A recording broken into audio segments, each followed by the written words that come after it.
La petite mort a eu deux vies. C'est rigolo pour la mort. En fait, elle a une vie avec cet album de 96 pages, mais elle a d'abord existé sur mon blog.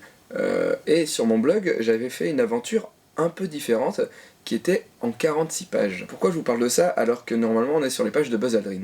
Voilà, je m'explique. En fait, sur mon blog, j'avais inventé le personnage de Buzz Aldrin avant la petite mort. D'accord? Je faisais les aventures de ce mec dans l'espace, voilà. La petite mort, je faisais un strip tous les mardis, je crois, un truc comme ça, et Buzz Aldrin avait un strip tous les mercredis.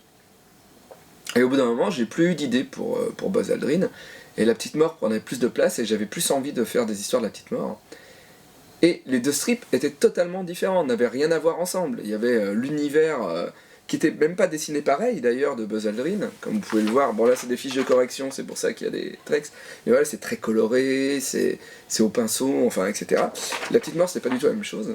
Et en fait ce qui s'est passé c'est que je me suis dit, pour les lecteurs de mon blog, ça peut être très drôle de tuer Buzz Aldrin en faisant arriver la petite mort à l'intérieur.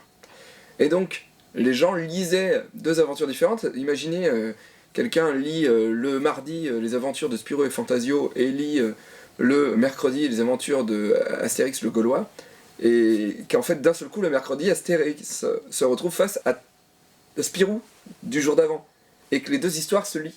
C'est ce qui s'est passé sur mon blog, c'est ce qui s'est passé avec la petite mort, et voilà pourquoi la petite mort apparaît et tue Buzz Aldrin.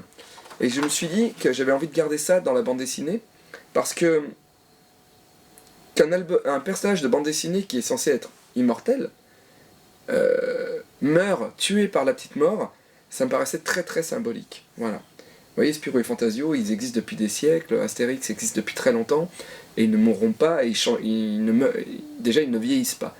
Et je trouvais ça important qu'un personnage de bande dessinée meure. Voilà. Parce que je suis quelqu'un de cool.